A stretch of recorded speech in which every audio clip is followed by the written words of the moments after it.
Hello and welcome to episode 230 of the Thinking LSAT podcast in Vienna, Virginia. This is Ben Olson. With me, as always, is Nathan Fox in Los Angeles. How's it going, Nathan? It's good. I'm in LA, but I'm not in my place. They're doing a crazy construction project over at my house where they apparently it's an old building, and it needed all new pipes. Okay. Yeah. And so over the course of the last 3 days, they said it was going to be a 1-day project, and it's now on day 3. But they have torn out all of the pipes in the entire place and replaced the pipes with new pipes. What kind of pipes? Plastic, or what's the standard these days? Dude, do you think I know anything about that type of shit? I don't know. I thought you'd be looking. No. My dad did work in a hardware store when he was in high school. All my whole family is handy, but I am not in the slightest. So I'm just like, grab my laptop, and today I got my microphone and all my other shit, and I'm over at a friend's place. Because the show must go on, Ben. It must, yeah. Well, I'm glad your pipes are being replaced. I can't imagine the old pipes are, like, good for you. Oh, yeah. I'm sure I was getting all sorts of lead poisoning and whatever. Yeah, that's probably why you were slurring your words last time. Like Trump? Have you seen the videos going around of Trump? I mean, we shouldn't make fun of it because he has like some neurological disorder or drug addiction or something. But have you seen him like totally glitching out? I haven't seen, I guess, the recent videos going around, but I have seen him like stumble through words and make words up and then just continue on as if that was a word that we should all just accept. Well, now it's worse than that. I mean, the videos that I've seen are just like him completely, like he recovers real quickly, and he changes the subject. He changes the story. He starts going, look, and then he like resets to this new thing. But he just, it's like I don't know, man. It's really bizarre. He just completely, he starts like repeating syllables, kind of. He just gets like stuck in a word. It's very strange. I have a theory. You know, we always have theories on this show. Okay. So I don't think that presidents get a lot of sleep, right? And it sounds like he in particular is like proud of his lack of sleep, right? I think he has boasted in the past that, I'm up till really late and I get up early and I just work for the people. Yeah, right. Or whatever. But I mean, after reading that book on sleep, Why We Sleep,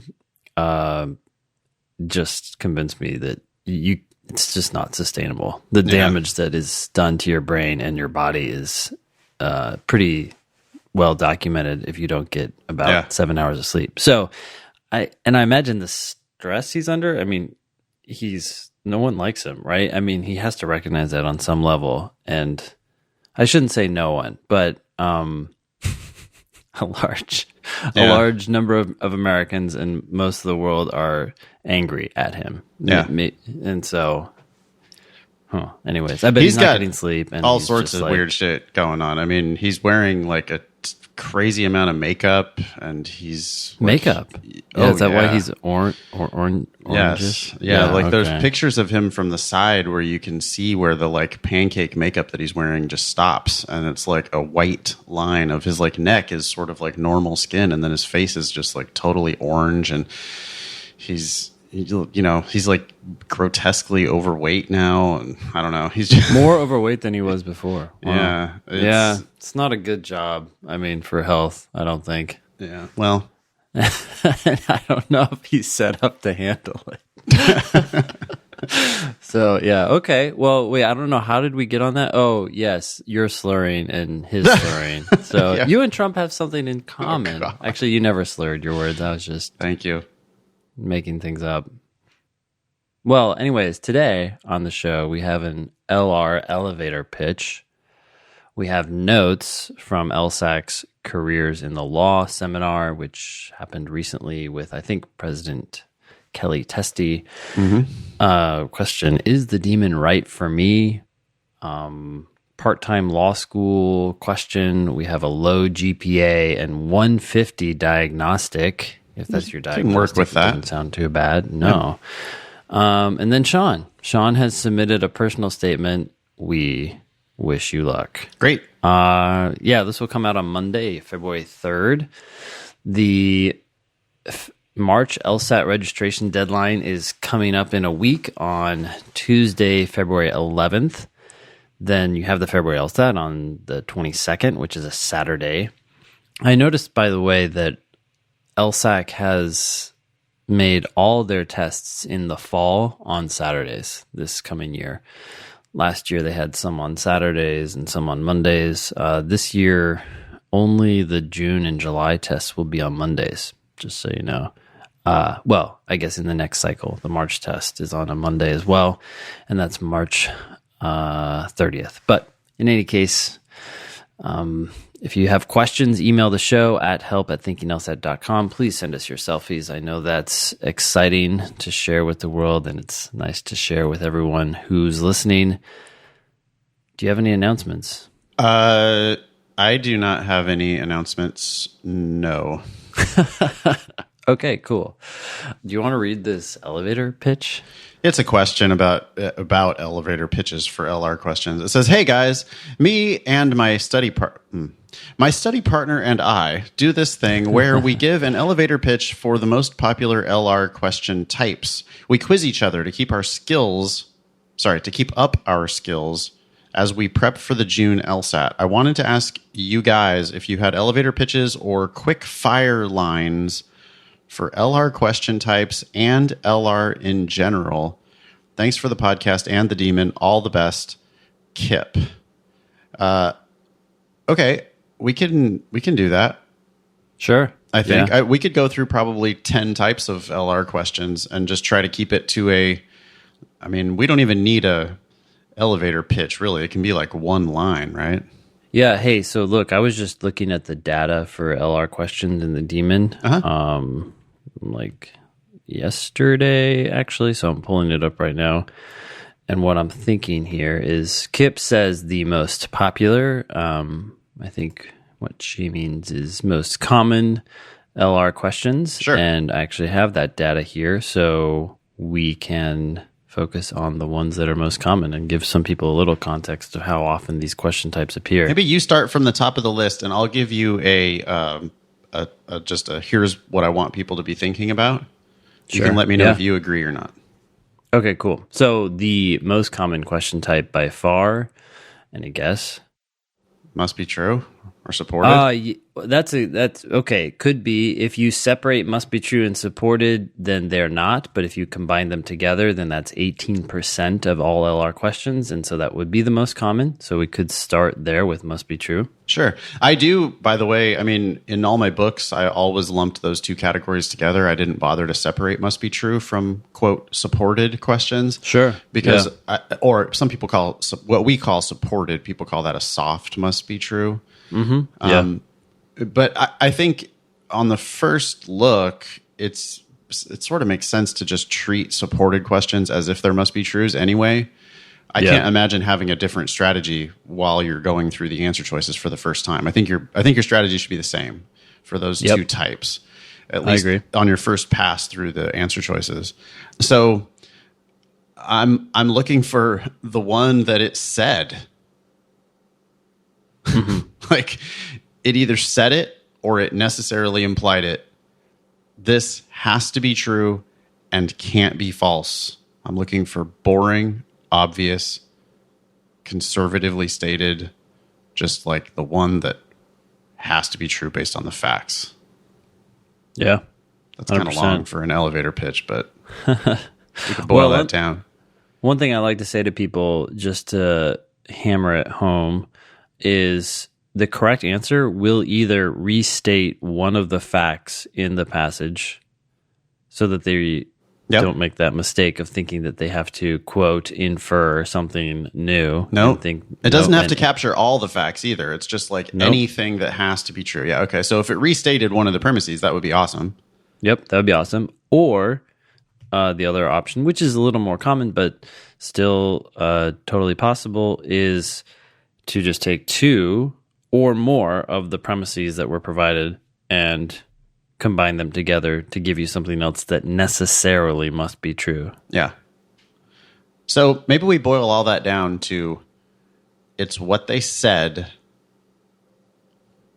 no more than what they said. No more than what they said. And one other thought, although people tend to latch onto this too much maybe, but it's still valuable. I know what you're going to say, I think.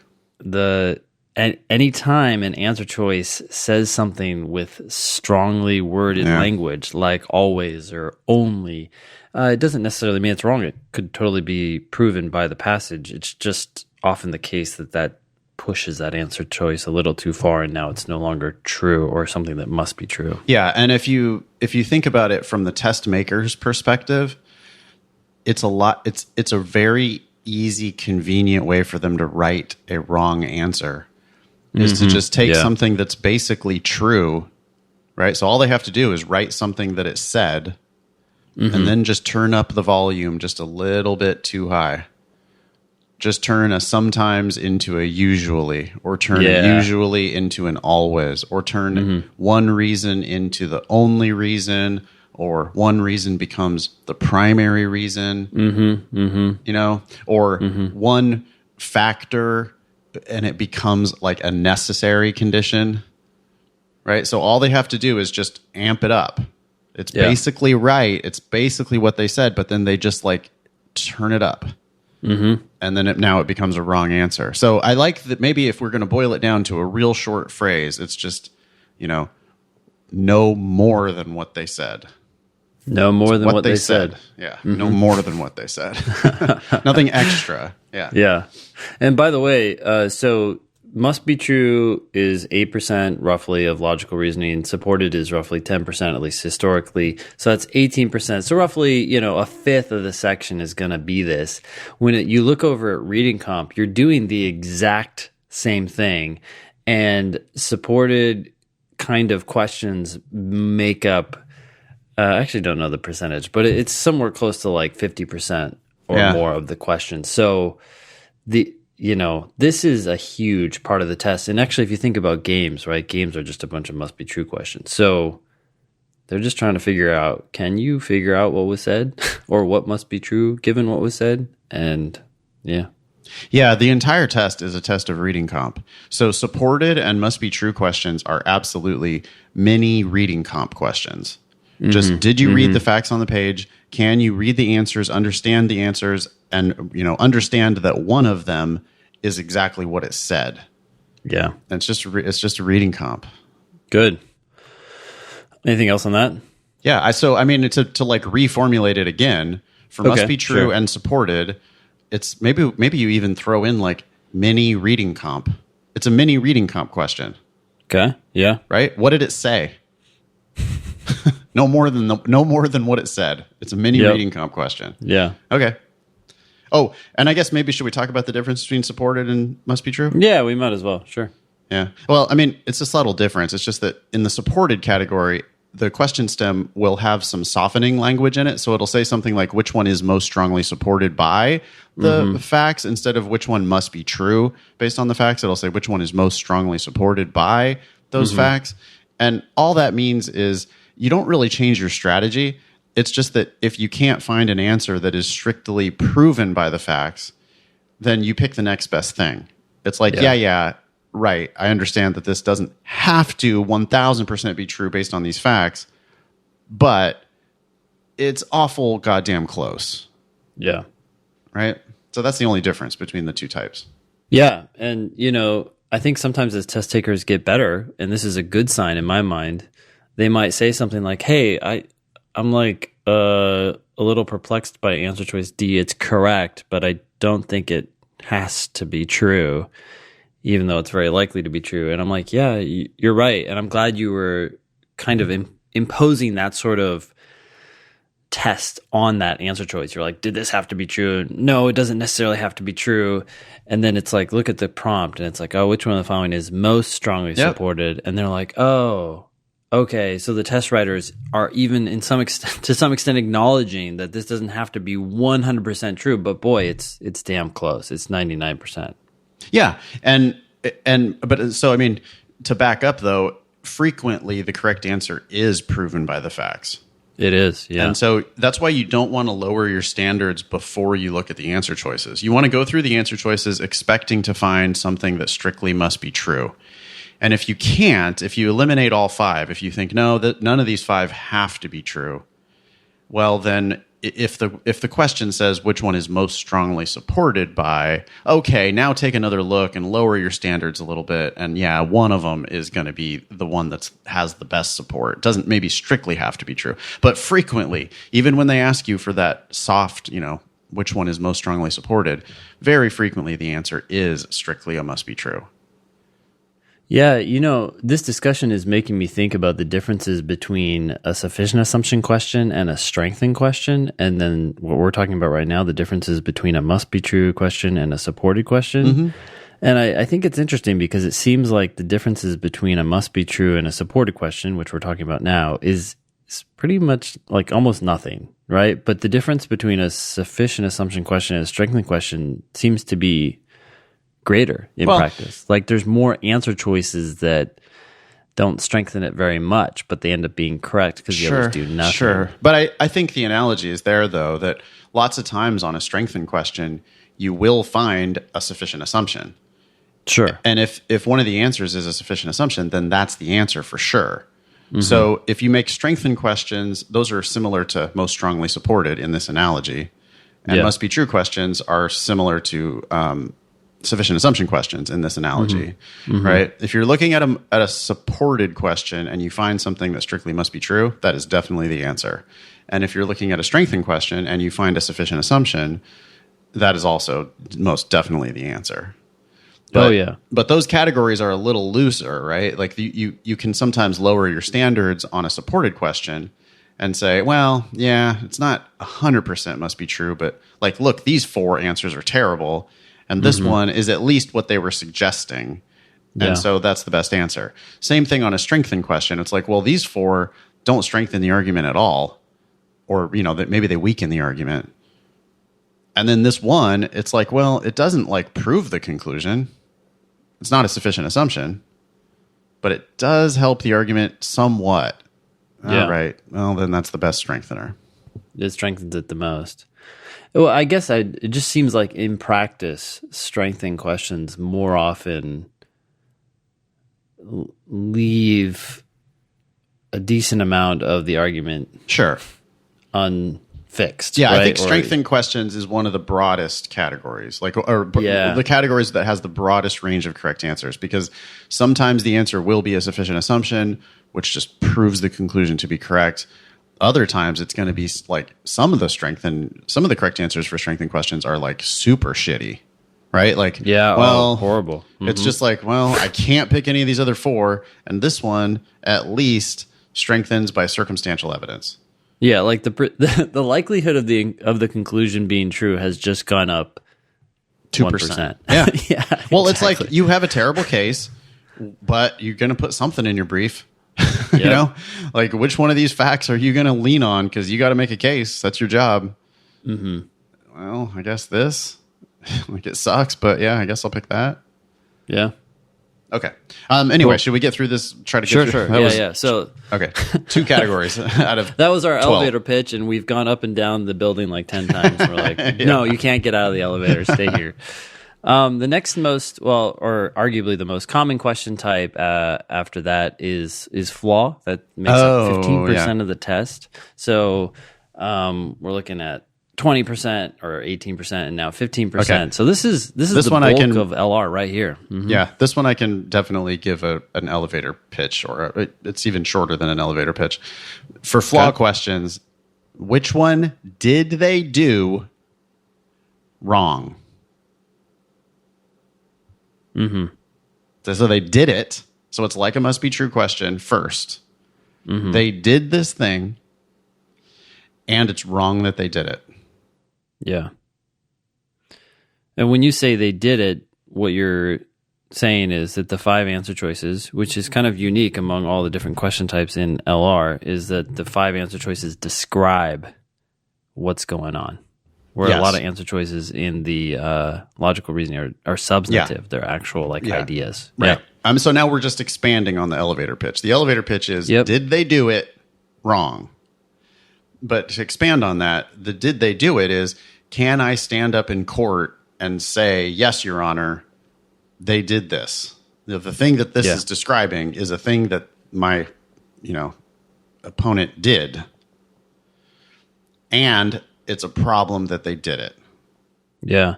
And that first point is nice because it makes these question types easier. Like a lot of times these wrong answers are describing flawed reasoning, things that you cannot do in arguments.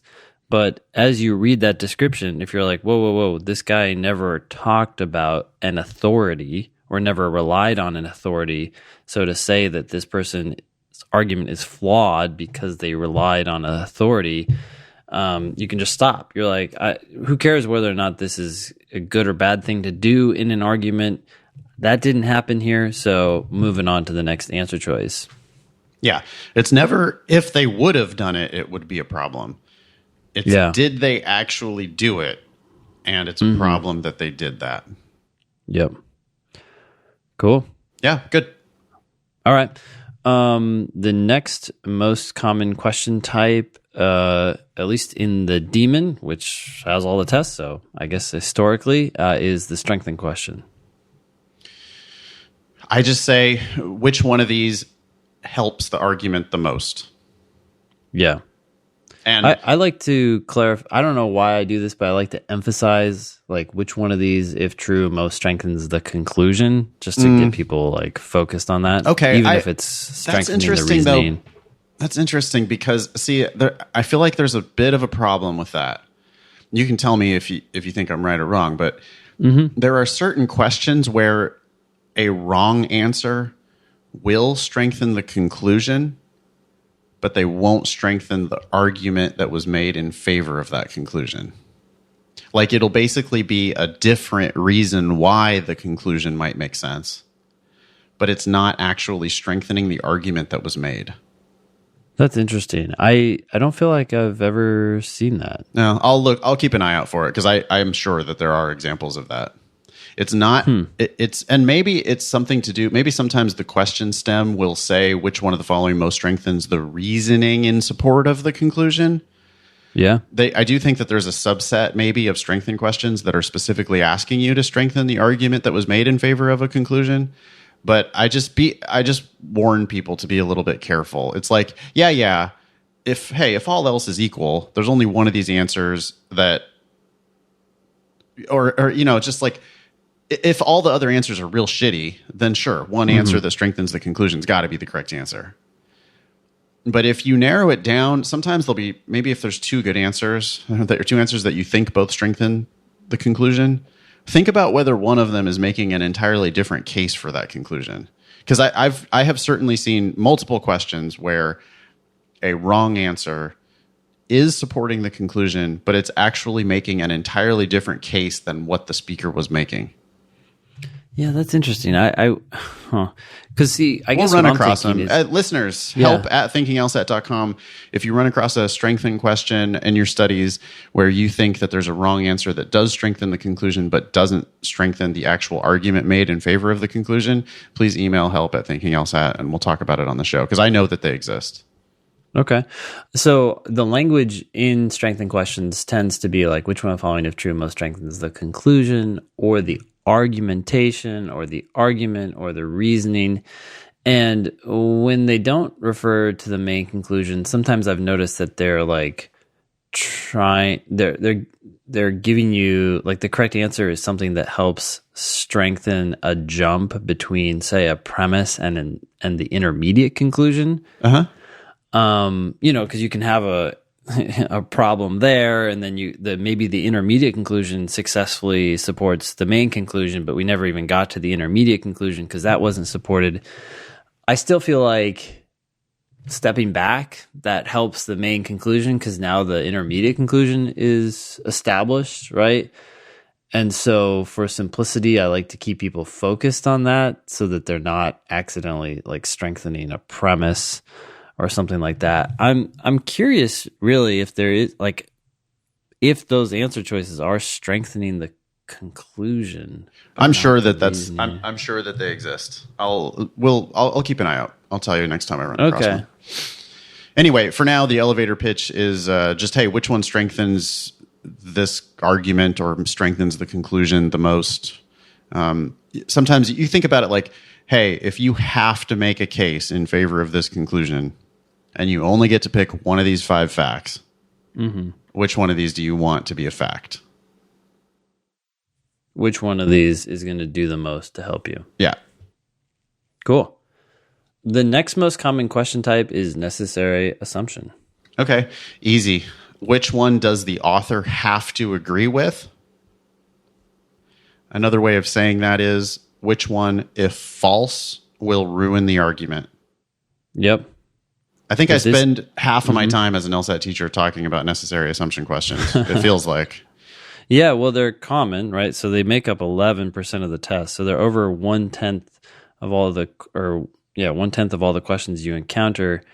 And people are kind of looking for the wrong thing a lot of times, right? They hear necessary and they're looking for a sufficient assumption. So that's messing them up. The problem, I was just like arguing with my class in Los Angeles last weekend. I was arguing with one of my students. I had to keep like correcting her, like keep pushing back because I like to do that. I actually make them give me the elevator pitch for necessary assumption because I want to make sure that they know what they're doing. And you know, and the students will always stumble over it. And I'm like, listen, there's not that many things you can memorize, but I want you to memorize on necessary assumption questions. Memorize which one does the author have to agree with? Another way of saying that, which one must be true according to the author? Another way of saying that, which one, if false, will make the argument lose? And you really need to feel that. You need to know what it feels like that when it's false, it makes the argument lose. But I'll ask students like, hey, can you describe, what are you looking for on a necessary assumption? And then they start going, well, it's the one that has to be, in order to make the argument good, it has to fill the gap. And I'm like, no. That's like a means to an end too. It's like not the actual goal. Well, it's just necessary assumption questions are 0% about making the argument win. That's a sufficient assumption question. Necessary assumption questions are harder. They're less predictable. Now, you still should be attacking the argument. And if you find an obvious missing piece of the argument, the correct answer is probably related to that obvious missing piece. Yeah. But when you're formulating an answer or when you're formulating a prediction, you want something narrowly tailored, weakly worded. You want something that the author would have to agree with, where if you showed them this thing, they would have to look at that and go, yep, that's true. That has to be true. Because if that thing were false, it would destroy their case. Yeah.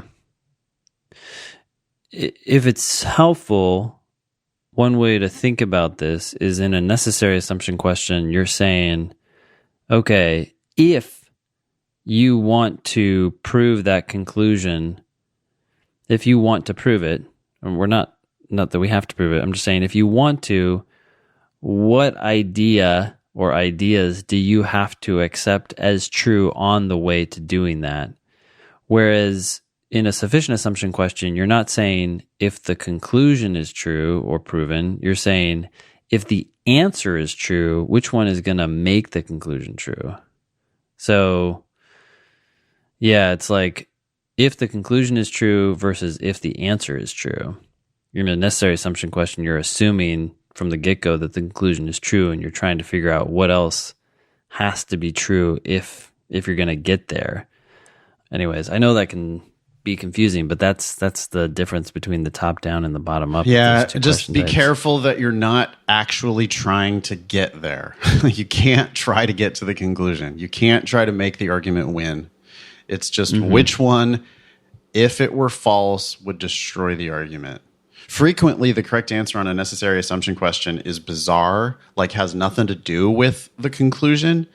It's just that if this thing were false, it would ruin the argument. Like it can be the opposite of unexpected weakener.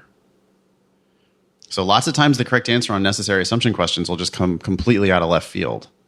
It will come out of left field. It has to relate to the conclusion in some way, right? Because it's going to destroy. But not in any predictable way. It does not have to be predictable yeah. in the slightest. It could be but something. When you look at it, you're like, oh, yes. Right. If that were not true. Right. So let's go back wouldn't be able to get to our conclusion. Which one does the author have to agree with? Yep. And another way of saying that is which one, if false, is going to destroy the argument. Okay. The next one. We've already probably covered half of the questions, right? Oh, yeah. We've covered, at least percentage-wise, probably 70% of the test. Let's just get up to like 90 and then we'll leave it because we don't need to try to. Yeah. So the last one's weaken. And then if you want, it's paradox is next, 7%. But weaken's at 9%. And we should do sufficient assumption too. But weaken is just kind of the opposite of strengthen. I mean, which one of these is a bad fact for the argument? Like if you were trying to kill the argument, which one of these would you like to bring up? Which one of these would you hope to be able to prove? Because if you could get this into the evidentiary record, it would ruin the argument. Or, it doesn't have to kill the argument, doesn't have to destroy the argument, but ideally it would. Yeah. Right? Which one of these will be a real bad fact for the opposition? Yeah.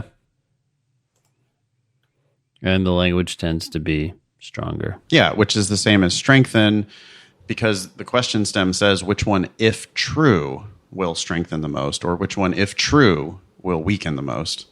And so you don't have to worry about, well, this answer is not justified, or, whoa, that says always, that's too strong. That's just the totally wrong analysis, because it's asking you, if it were true, which one would do the most? Yeah. All right. The next most common question type is paradox. Paradox questions, I feel like I almost always know it's a paradox question before I ever even get to the question stem. Oh yeah, for sure. They tend not to be arguments. Even if they are, there's some sort of like conundrum, right? These two facts are conflicting with each other. Yeah, it's just a puzzling set of circumstances. How can these both be true at the same time? Yeah. And so let's see. So for an elevator pitch for that, I like to tell people that I formulate a why question, and my why question incorporates both of the conflicting facts. So if Dr.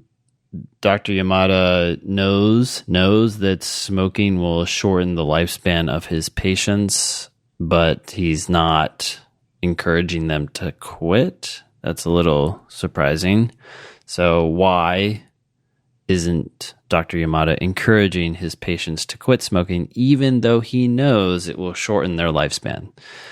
I'm just trying to bring both of those facts together, because sometimes the wrong answers will actually strengthen just one of the facts in isolation, and people are tempted by that because they're like, which one of the following, if true, does the most to help explain the paradox above or the apparent paradox above? And they're like, oh, this answer choice is nice because it helps explain something, but it really needs to help explain that thing and why it can coexist with this other thing. It brings the two things together to some degree.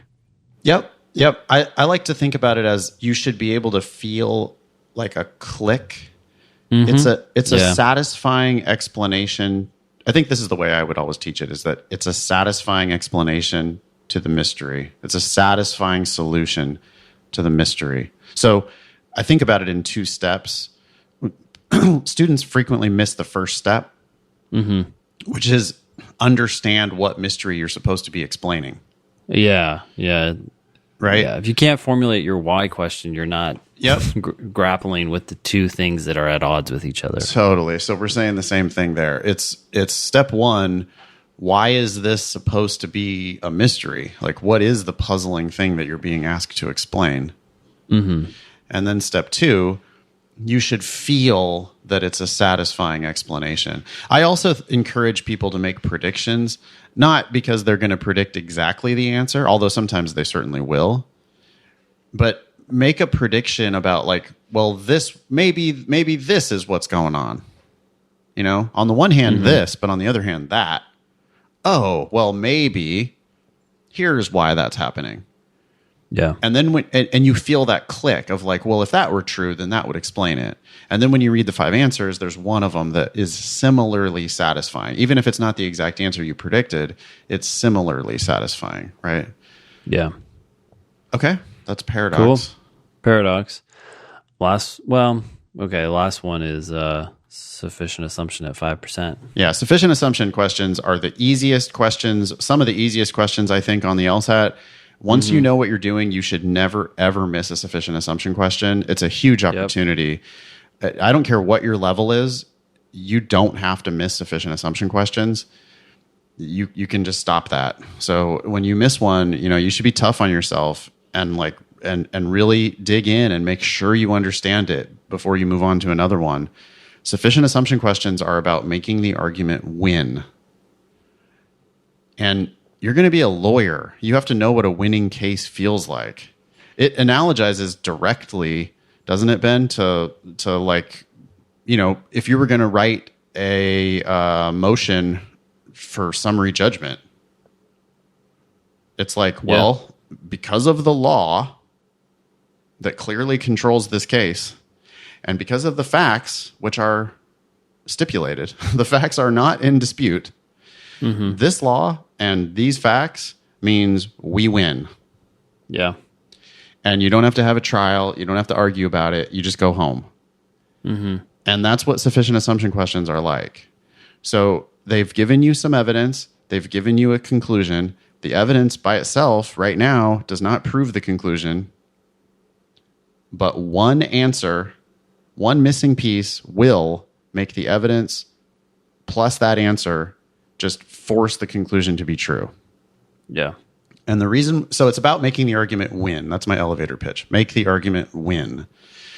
And cover up the answer choices. It's so much easier if you cover up the answer choices. You have to be able to take facts and a desired conclusion and think about how to get from those facts to the conclusion. You should be able to tell them what the answer is, instead of being passive and going through the 5 answers and hoping that the answer choices will explain it to you. You have to tell them what the answer is. Yeah.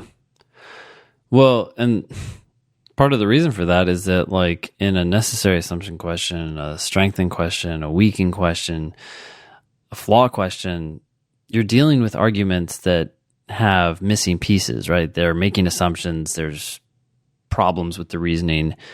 But because they're just asking you to strengthen it or weaken it, the correct answer may just go after one of those problems. But in a sufficient assumption question, the test raters are telling you, look, the correct answer is going to make this conclusion true. The argument's going to be valid once you are done adding this answer choice to the other premises in the argument. So that means that the argument itself has to be pretty good except for one problem. And you're just finding that problem and then fixing it. So, yeah, they become formulaic for that reason. It's super formulaic. It's just all you got to do is like plug it in. It's like you don't need to understand how the whole shit works. You just have to look at it and go, well, there's a cable, there's a loose end. This cable has to be plugged into something. Yeah. And then you look over here and it's like, oh, there's another loose cable. And if you look at the two, oh, they have, you know, one of them's male and one of them's female. Like they looks like they are going to plug. Oh, and then you just like can make it, you just connect it. Yeah. And then all the shit turns on.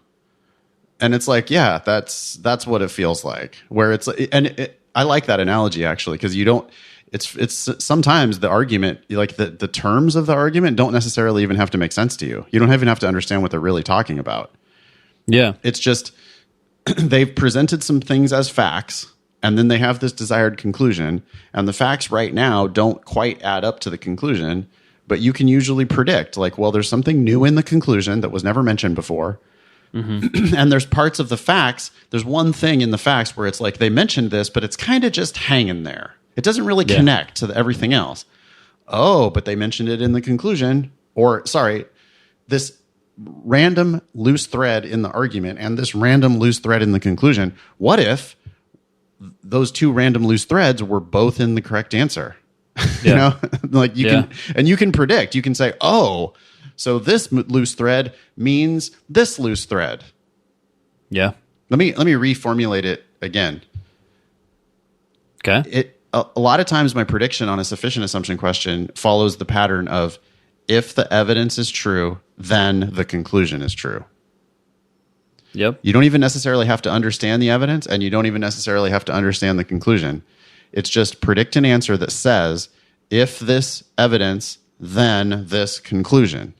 Yeah. And if you find that in the answers, that's the answer. Yeah. Here, let me give you an example of that sort of disconnect. So let's say the LSAT gave us an argument that said, Joe owns a dog. Therefore, aliens will not attack this year. Okay. Yeah, perfect. You're like, okay, I don't even understand what just happened in that argument, but I do know as a fact that Joe owns a dog. Yep.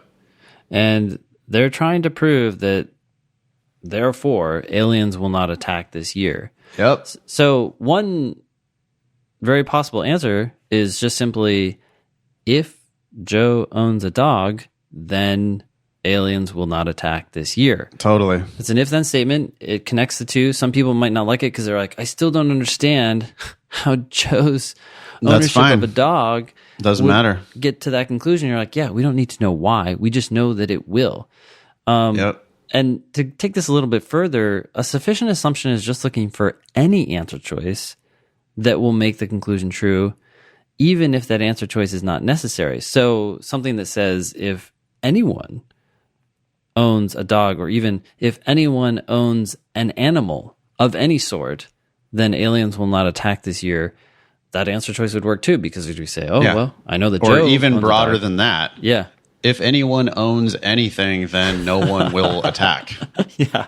Or if dogs exist, then then no one will attack. Or if dogs exist, then aliens don't exist. Yeah, then aliens don't exist. That would do it too, because if they don't exist, they can't attack. Yeah. But bottom line is, you don't need to understand why things are happening the way they're happening, as long as they have to happen. Yep. On the basis of the answer. Yeah. On the very hardest sufficient assumption questions, I think you literally don't understand the argument, or the argument literally doesn't make sense. Yeah. But it doesn't matter, because they've presented a bunch of facts. One of those facts usually is just kind of hanging there. It'll just be like, well, what? They mentioned this once in the evidence, but it doesn't link to anything else. Mm-hmm. And then in the conclusion, there'll be a hanging element in the conclusion where it's like, what? Where did that come from? Aliens won't attack. Huh? And it doesn't. And then the argument, as you read it, it makes no sense. You're just like, Jesus Christ, what are they trying to? What? How does this possibly make any sense? Mm-hmm. But if it's a sufficient assumption question, the answer frequently follows the pattern of, if the evidence is true, then the conclusion is true. Yeah. And so you can just say, well, this hanging thing over here, it's true. I don't even know what it means, but it's true. Yeah. So if that's true, which it is, then the conclusion, I don't understand that thing either, but that's what we're trying to prove. So how about I predict an answer that says, if this thing in the evidence is true, then this conclusion has to be true. Yeah. And that'll be the answer like 99% of the time. Awesome. So to boil that all way back down to the elevator pitch, sufficient assumption questions. Predict an answer that makes the argument win. There you go. I want to put predict an answer in there because I think it's just critically important. People don't understand how easy they are. If you're not predicting an answer on that question type, you're not doing it correctly. You don't understand what you're about to look at when you look at the answers. Yep. I was just curious what percentage of logical reasoning we have covered. We have just covered 77% of it. That's pretty good. That's pretty good. Yeah, that's 3/4. The stuff that's left, if you're curious, are conclusion questions, role questions, reasoning questions, which are very similar, and then parallel reasoning. Wow, there's just not that many role and reasoning questions. Nope. We could do those real quickly, I think. I mean, well, So main conclusion questions, or just conclusion questions, what do they want? Nothing extra, though. Oh, wait. Sorry. We're talking about conclusion questions Conclusion. Yeah, I just want to do that real quick. Yeah, For a conclusion this is question. I would consider this to be the easiest question type, maybe, in logical reasoning. It's like, hey, they're telling you this. You just read an argument. Please tell us what the author of that argument was trying to prove. It's also, it's super predictable. Yeah. Cover this up is the also answer one choices. where you have to find the answer beforehand. Yeah, so predict an answer. Yep. What do they want? Nothing extra. Because they frequently will make wrong answers where, this is basically what they were saying, but we're going to state it.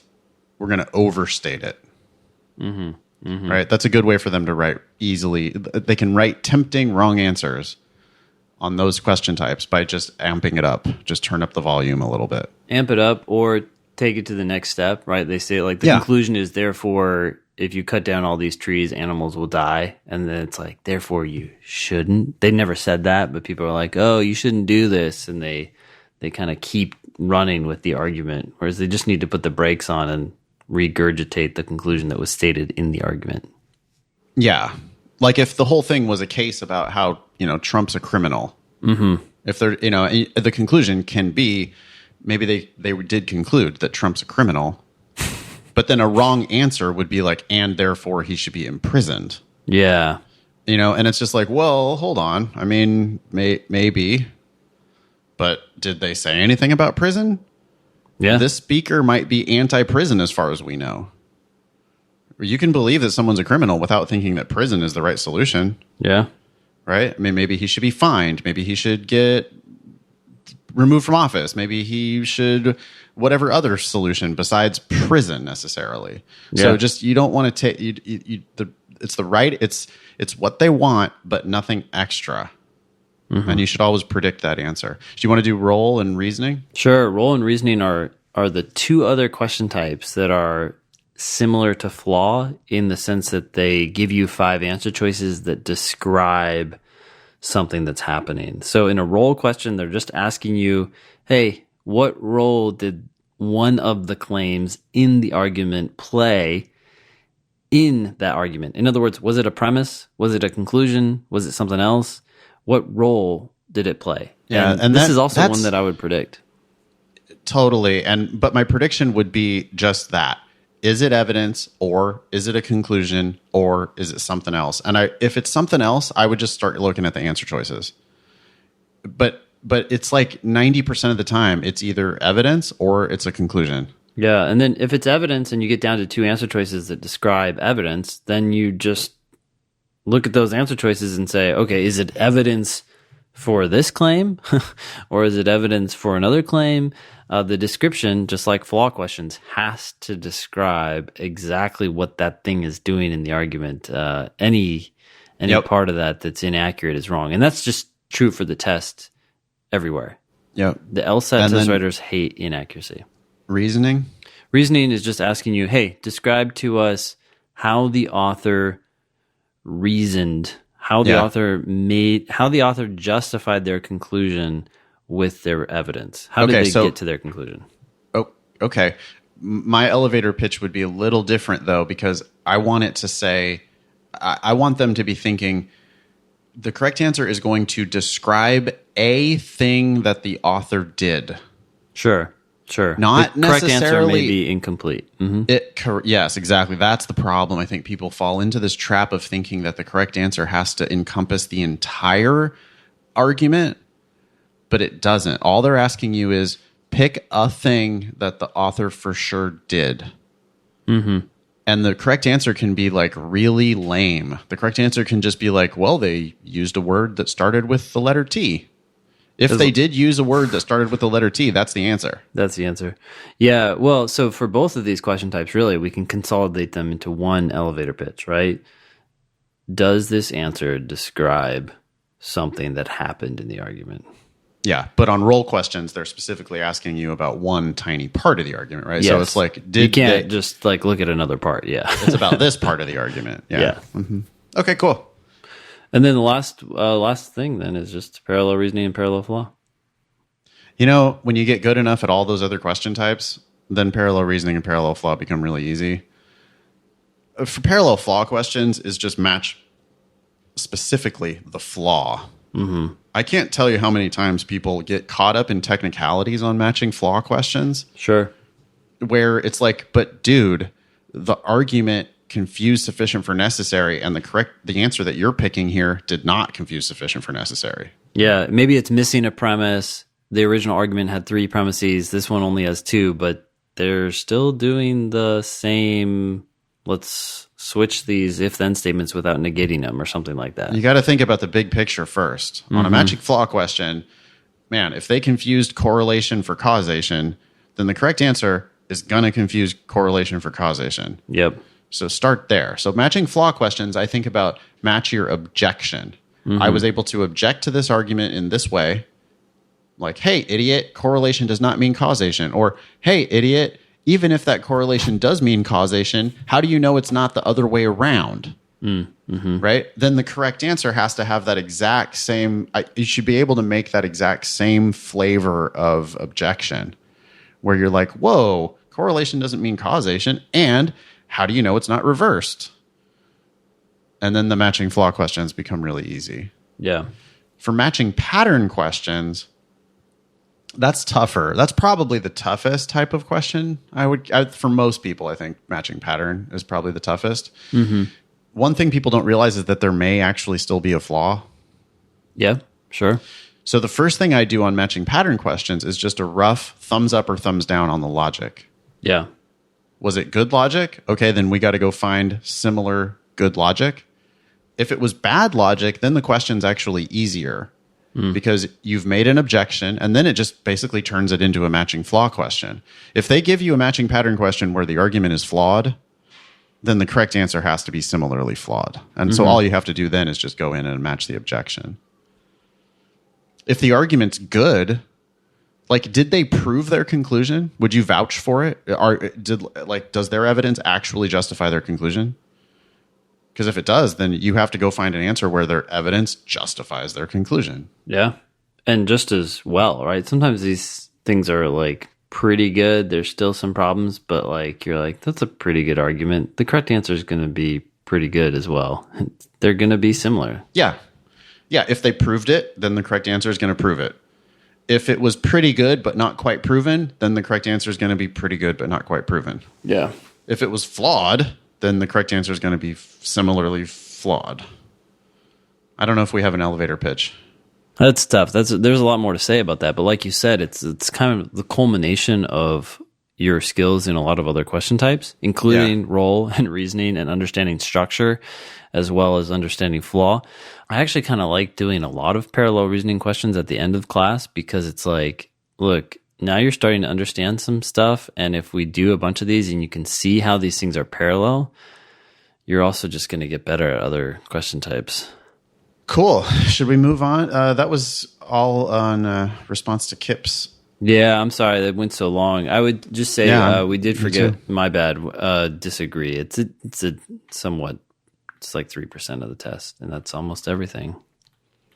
Oh, agree. Well, so there's agree questions and there's disagree questions. Do you have those all in one? Yeah, I put them all together in one, and the reason I did so is that I searched for the agree questions in the database, and there's only 6. 6 total? 6 total. So I was like, okay. Well, that's the same as must be false, right? Yeah. There's must be false questions we just lump into must be true. We can lump agree questions in with the disagree questions. With disagree questions, it's I want a clear yes from one of the speakers and a clear no from the other speaker. Yep. Cool. And then obviously on agree questions, I want a clear yes from both speakers or a clear no from both speakers. Then they would agree on that fact. Yeah. There are questions where it says which one of the following is something that both speakers would agree with. You have to read carefully because it's like, are we asking about what they agree with each other on, or are we asking which one do they both agree is true? Those are two different, slightly different questions. Yeah. They can agree if they both say no to it, then it wouldn't be the correct answer for something where it says which one do they both agree with. but they do agree with each other on it. So it could be the correct answer if it's asking you on which one of these do the authors agree. Anyway, now we're getting into the weeds. Yeah. Well, at this point, we've covered 99% of logical reasoning. So I hope your scores all skyrocket to 99%. Yeah, that's all you need. Well, thanks, Kip. I didn't know that was going to spawn such a discussion, but I hope it was useful for everybody. The next thing are notes from LSAC's Live with Kellye and Ken. Jeez, this is dude. I feel like it's so cheesy. It's like they're trying to be like this like morning talk show, like live with. 100%. Did you see the graphic that they sent out with that? No, I didn't see it. I it's don't even just, want to see it. No, their emails that they send out when they invite people to this, it is very clear that they are making it like a morning show. You know, that they're absolutely presenting it as a morning show live with LSAC's Live with Kellye and Ken. Yeah. All right. Well, what did we learn from this? Do you know? I didn't look through this. It was mostly a bunch of bullshit. We had a couple different people who wrote into the show about this webinar that they did. They were trying to pimp, they're just trying to pimp law school. It was a bunch of deans from like kind of mediocre law schools. Yeah. Talking to these LSAC people. And they were going off about how, the notes that we have here, tech jobs are booming. Mm-hmm. I don't know what that has to do with lawyers. So don't go to law school. Yeah, go to if you have any technical chops, maybe you want to do that instead. Mm-hmm. Look at the second bullet. JD Advantage jobs are great and thriving. Yeah, that's shady. That's just like what? Okay, so you're conceding that even if you don't go into the practice of law, you can do a JD Advantage job, which most likely you would not need a JD for. Actually, no, we know you would not need one. So they're just admitting that their $100,000 tuition, $100,000 plus tuition was wasted. Yeah, if you're going to law school hoping to get a JD Advantage job, that is just a real bad plan. That is not a good reason to go to law school. No. You should go to law school if you want to practice law. Yeah. So the fact that they're, hey, Ben Barton was very clear about that, right? Mm-hmm. Professor Ben from University of Tennessee Law was just like, yeah, JD Advantage jobs are a scam. Schools are going to try to tell you that your JD will give you an advantage in hiring in all sorts of jobs. So, even if you don't end up practicing law. But it's an acknowledgement that many of the people that go to these schools don't end up practicing law. Yeah. And it's telling, given the panel that they had put together, right? Like, you're looking at lower tier law schools. Yeah. What percentage of their graduates are going into JD Advantage? A high percentage. That's not good. That's a bad law school. Yeah. You want, it's pretty clear. Good law schools send the bulk of their class into big law or federal clerkships. Mm-hmm. JD required jobs. Yeah. I guess you don't have to go to big firms, but your school needs to be sending people to law firms and to, government jobs where it's practicing law, though. Yeah. I don't care. If you want to go to school to be a public defender or if you want to go to school to be a prosecutor, sure, there's lots of those jobs. Those are real lawyer jobs. But if you don't want to do those and you don't want to work in a law firm, then I think you don't want to go to law school. Yeah. Look, there might be some exceptions out there, like maybe on the Hill, to get ahead, you have to have a JD, even though you don't, quote, technically have to, but that because the people's jobs you're trying to get, and that they are telling you that you have to have a JD to be considered. But those are when they say JD Advantage, I think that's what people are thinking of. But the reality is these schools are being misleading because a lot of these JD Advantage jobs are anything that they consider. Regional manager for the fucking Jiffy Lube. Yeah, it was helpful to understand contracts, right? As you managed a group of oil changers. Like, what if a contract issue came up? You could rely on your JD education. It's like, okay. you could walk around the parking lot and recognize that that's a slip and fall hazard. I took torts. I know that's a stand back, Joey. That's a risk. We better get one of those yellow cones out here stat. Because I went to law school and I know that. Yeah. Okay, let's see. They claim that we are back in the neighborhood of a pre-recession marketplace for jobs. And they claim that fewer people are going to law school. So they're trying to really pimp, the idea that, hey, jobs are back.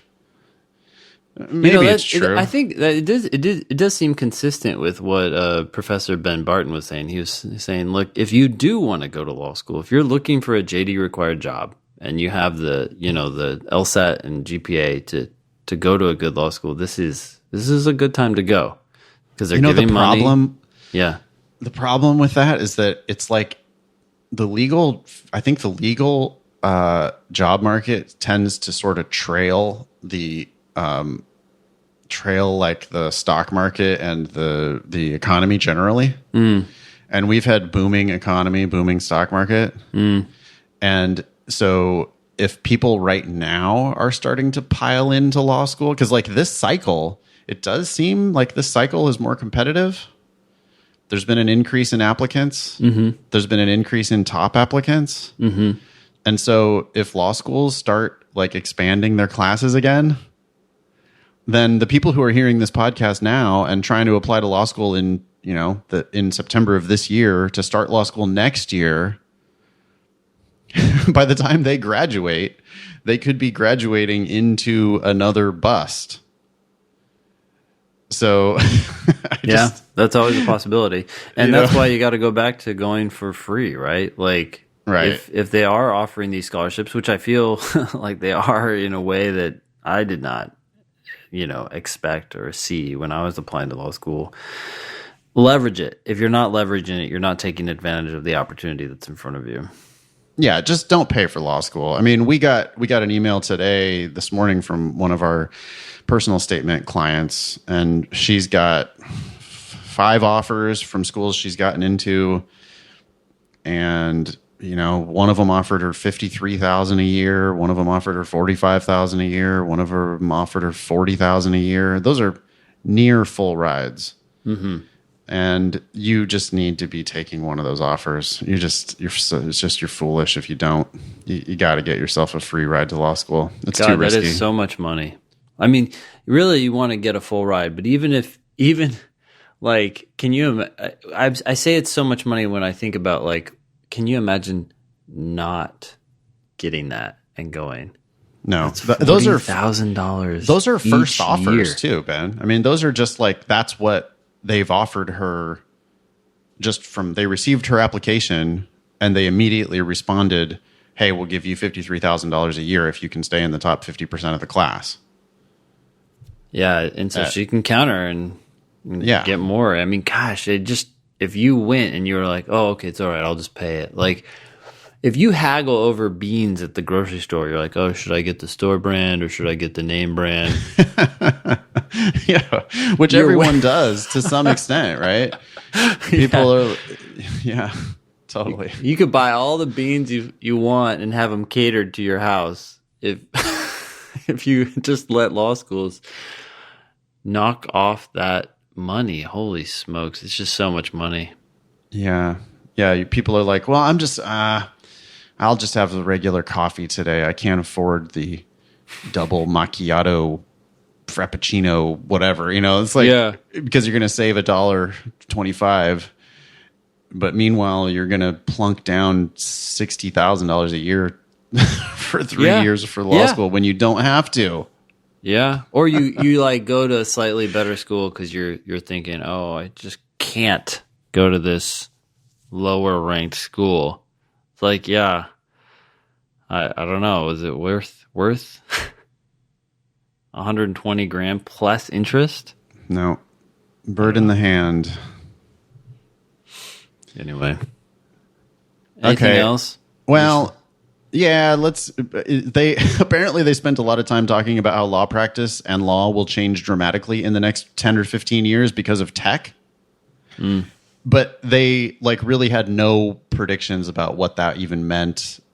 It was just like, yeah, we don't know what's going to happen. And I guess people that attended the webinar kept asking like, well, what's going to happen to these jobs? Like, are lawyer jobs going to be replaced by AI? And they just kept saying it's going to, things are going to change dramatically. Wow, we could have been on that panel. No shit. We don't. Yeah, hey, we also don't know anything. You guys, the world is changing. Yeah. And again, it just like goes back to the safest thing you can do is just go for free. Yes. Yeah. It is totally possible that lots of these jobs, law firm jobs, are going to get replaced by AI and better document handling and all that type of shit. Granted, I think there's always going to be a job for people who are smarter, right? But like you said, if you go for free, then you have the flexibility to do whatever. Yeah. So there's echoes of some stuff. Some of these deans mention stuff that we say on the podcast. Oh, they listen to the show. That's cool. Yeah, they do. Yeah, they listen to us. Dean Leslie, I don't know what school Dean Leslie is from, but said specifically to go on LinkedIn and network, which is a tip that we have talked about on the show before. Rachel Gezersay told us about, people hustling for jobs before they even start law school. Okay. Go on LinkedIn, use your networks. Dean Barros seems like doubling down, said to emphasize the importance of creating a professional profile. I guess that's on LinkedIn. Networking, I guess that's on LinkedIn. And being wary of public loan forgiveness programs. Wow. Yeah. I'm surprised that they brought that up on this show because I think many of these schools rely on the, uncertain promise of public loan forgiveness programs. Those programs may or may not exist, y'all. You should not borrow the money in the first place. No. Just get a scholarship. Dean Hamilton said to check out the 509 reports and educate yourself on the schools you wish to attend. Also mentioned networking. And Dean Bleek, B-L-I-E-K, Bleek, specifically said to do informational interviews. Okay, well, so these are like deans of middling law schools. And at least they're acknowledging that you're going to have to go out and hustle if you want to get a job. Cool. So that's good. Yeah. All right. Want to read this next listener email? Sure. Hi, Ben and Nathan. I just recently discovered your podcast. Besides being helpful and informative, the podcast also adds some much needed, quote, light to my gloomy LSAT studying days. By the way, I was telling my class last night to follow David Goggins on Instagram. Do you know David Goggins? The name's familiar. He's a Navy SEAL who basically came from a rough background. There was, like, if you had met him when he was a kid, there's no way you would have thought he'd become a Navy SEAL, let alone an ultra marathoner and all this other stuff that he does today. And, he has a lot of F-bombs in his IG posts, but he's just like, fuck it. Like, if you have excuses, here's why you just need to do what you need to do. And so I was telling my class, I'm like, just read one of his Instagram posts every morning and like, you'll be like, okay, like I need to stop like crying about the test and just go do this work. Anyways, so I don't know who is this, by the way. This is N.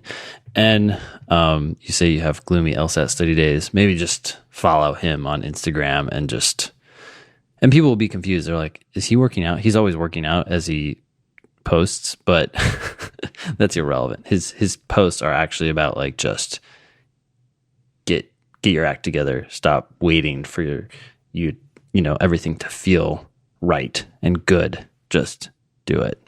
So okay. Anyways, he continues, N continues. I am trying to figure out if the LSAT Demon is right for me. I'm currently a senior at GW with a 3.95 GPA. Nice. I'm not looking to apply in the 2020 admissions cycle, but I'm hoping to finish studying, taking the LSAT before starting my full-time job in July. I started studying in August of 2019 using PowerScore books and so on. I did not like them.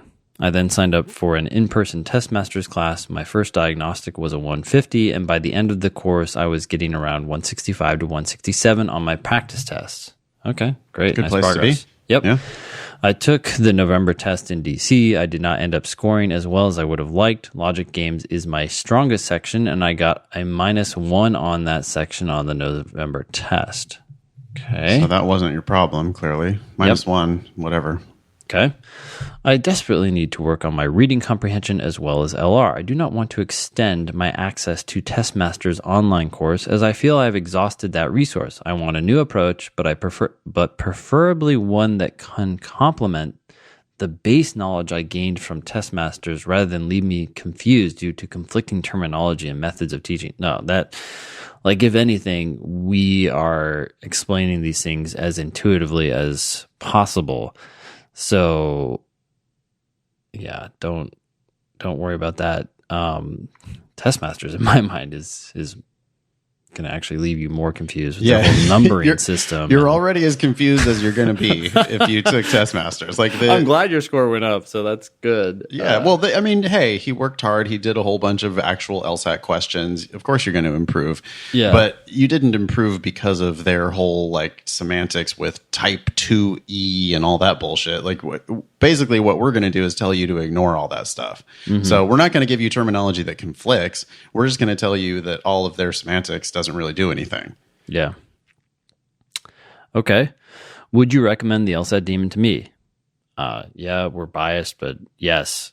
I mean, gosh, for LR and reading comp and for games, but for both of those, especially LR, you sit there on your phone and it figures out what level you're at. So if you're doing well, but not as well as you'd like to, it's going to start giving you questions at your skill level. And it's going to keep throwing them at you until you get them right. And every time you get them wrong, you see an explanation from me or Nathan or both of us. If there's a question you have, you just hit the ask button. Our explanations are so much better. Our explanations make sense. You're going to read our explanations or watch our videos, and you're going to feel the click of oh, that's all they were asking? Yeah. Mm-hmm. Yeah. It's fairly straightforward. This might have been a hard one, but there's a clear path to the correct answer. And it doesn't really have anything to do with fancy methods or strategies or terminology or whatever. It's just commonsensically, here's what they were asking you. This is why the answer answers the question. That's the answer. Yeah. Do the Demon. Do it for a month and see what you think. Yeah. I mean, there's a 7-day free trial. So really, you shouldn't even take our word for it. You should do the 7-day free trial, work your ass off for 7 days and see what you think of it. Yep. But in a month or two, I think you could definitely make progress. And you can join the extra help sessions if you want to take the virtual proctored test with a live proctor. A lot of things you can do. I don't know what's in Testmaster's online course, but we keep throwing shit in there that's not necessarily promoted. But in any case, N continues, I'd like to score at least a 170 in April, which is when I plan to retake the test. My GPA is good, and I'm hoping with a good LSAT score I can get into a T14 school. Yeah, your GPA is great. That's not going to hold you back. So nice. By the way, P.S., my English is my third language. I moved to the U.S. from Sweden in 2016 for college. Although I'm now a citizen, I had never lived in an English-speaking country before. That's simply to say that RC has been especially hard for me as a non-native speaker. I know Nathan has a strong dislike for long emails, but I promise I tried to edit this down as much as possible without removing necessary information. Yeah. You could have cut that whole last paragraph. Yeah.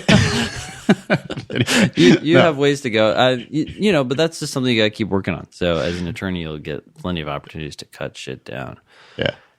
Cool. Thanks, Ann. I would say yes. Sign up today. Check out the free trial. That's lsatdemon.com. Hit the ask button and get a response from Nathan telling you how much he liked your short question that you asked him. Well, I mean, if you like our style, if it feels like we're making sense, then the Demon is the only choice for you. If you don't like our style, then I don't know why you're still listening to this podcast. The Demon is not the right choice for you. But if it feels like if it feels like we're speaking to you in a way that you can understand, then I hope you will trust us that the Demon is the best thing you can possibly do for your LSAT studying. Yeah. You'll either love it or hate. I mean, with me, it's like, listen, just do the 7-day free trial. You're either going to love me or hate me in the first half hour. So that's fine. If it's not for you, it's not for you. But if you're amused and if it does feel like it's helpful, then I think that we are the best you can possibly get. Yep. All right. Next one. It's a question about part-time law school. Dear Ben and Nathan, hello. I am a bioengineering major graduating from Redacted in the spring of 2020. Upon graduation, I hopefully will be working for the United States Patent and Trademark Office as a patent examiner. I have a few questions with regard to part-time law school, the government paying for law school, which law schools to research patent law, and finally, lower engineering GPA. Oh, okay. 1, what are your opinions on working full-time while pursuing a law degree part-time, say at George Washington? Ben? I actually think that working while pursuing a part-time program is a smart move. It means your foot is in the door. You're guaranteed to have a job. You're keeping those connections alive. I mean, not guaranteed, but like you're doing law-related work. It's very natural for you to graduate and then say just move up in the very place that you're working. So yeah, I mean your course load can be a little heavy, but you tend to be with more older part-time students, and they tend to be more serious and just kind of get down to business. I think it's a smart move. I think it's a smart move too. I have no problem with it. It's going to be a grind, but if you don't want to grind, then you just don't want to go to law school, period. So you're going to be devoting your life to your legal career. And good on you. Like that's what you're doing. So sure, do it. Number 2, if the government will help pay for 50% of law school, is the degree worth paying for half of school? Is that a new listener? No. Yeah, it's not worth it. Don't pay 50% for law school. We say don't pay for law school, and we mean it. Don't pay for law school. You don't have to. There's too many scholarships out there. Just get a scholarship. Number 3, what law schools do you recommend for patent law, and is it worth getting a degree within patent law? There's plenty. Okay, I'm not an expert in the legal market for patent attorneys. Nor am I. I did teach a class at the USPTO for a year, LSAC class, and talking to all the people who are working at the USPTO, it sounded like there is a huge backlog of patents and they need patent attorneys. And it just sounded to me like if you have the chops, because keep in mind, patent attorneys usually come with a background in science. And so you're dramatically reducing the number of attorneys who can actually go into this field. And that natural barrier, I think, makes it more likely that you can get a job, especially when you consider that the tech world is apparently booming. Like there's plenty of work for like technical attorneys, and that's what patent attorneys are. For sure. Yeah, I 100% definitely keep going down this path. You can be a patent examiner while you're in law school. Many law schools have special programs for people who are patent examiners. In Northern California, I would definitely check out Santa Clara. I know people who have technical backgrounds who have gone to Santa Clara Law School before.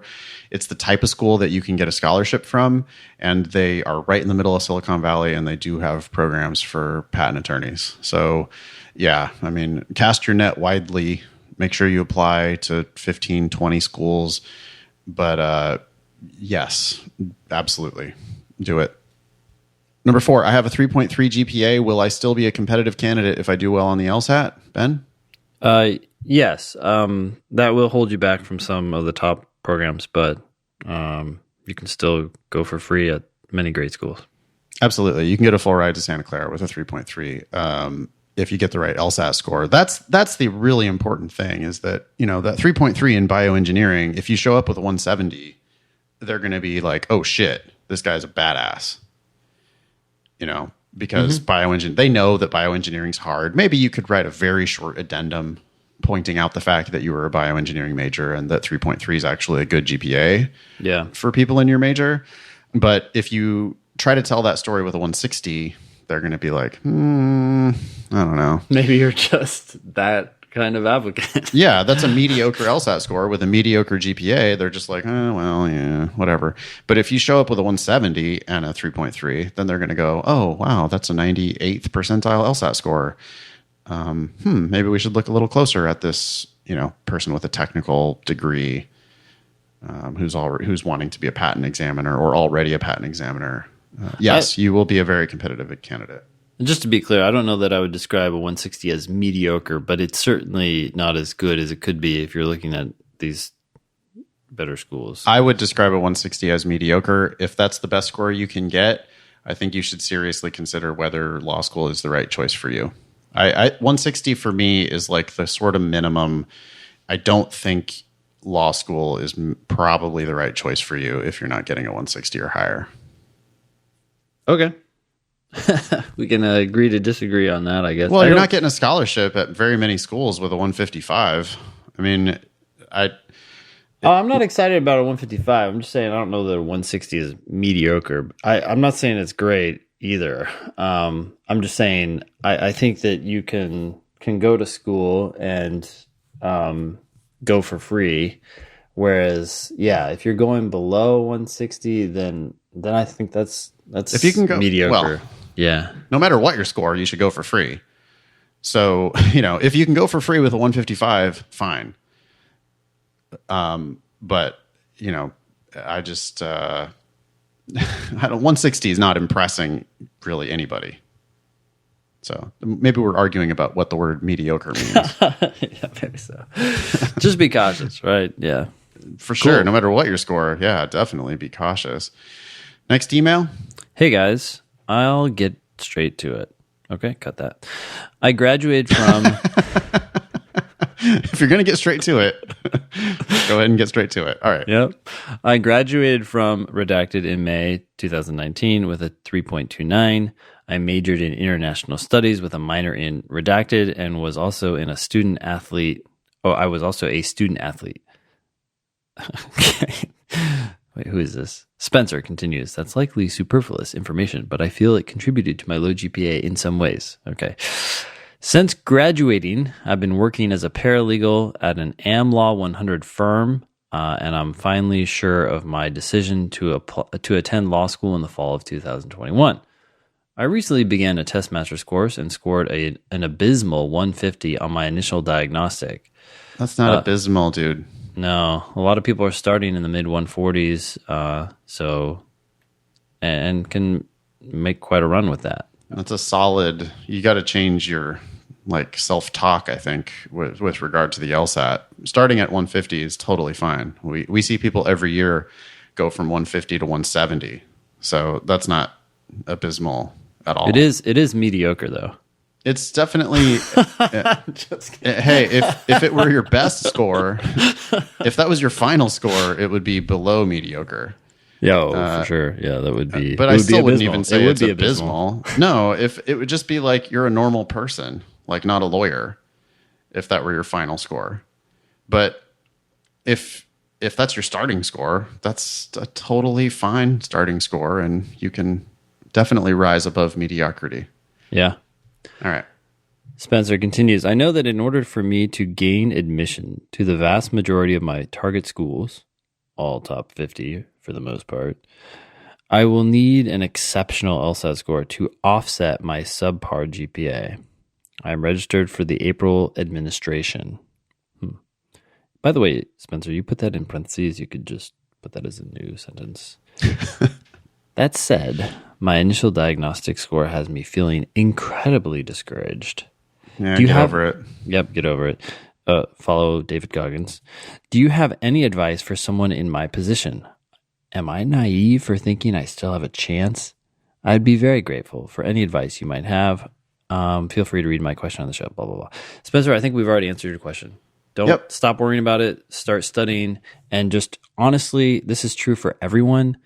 Every time you sit down to study, don't give a shit about your score. Focus on what you learned as you sat down to study. Did you sit down and do a game and learn something from it? People sometimes say, I just did a game and I couldn't do it and it didn't make sense. And I'm like, okay, that's true for pretty much everyone else. Did you watch the video? Yes, I did. Did it make sense? Yeah, it made sense after I watched it. Great. That's learning. You're learning. That's all you need to do. That's your job right now, is to keep the ball moving forward. It's not about your score. It's all about, are you learning something every time you sit down to study? And I hope you're studying every day, 6 days a week. There you go. Yeah. 1 hour every day goes a long way. Spencer, this is just one data point, and it's not even a bad data point. So fix your self-talk and get to work. Yeah. All right, we have Sean's personal statement. Let's do it. Sean, I hope you know what you're getting into. Is it my turn? It is. This is the portion of the show where we read someone's personal statement and basically rip the shit out of it. We do this out of love. We're trying to help you present the best document you can. Is it out of love or self-entertainment?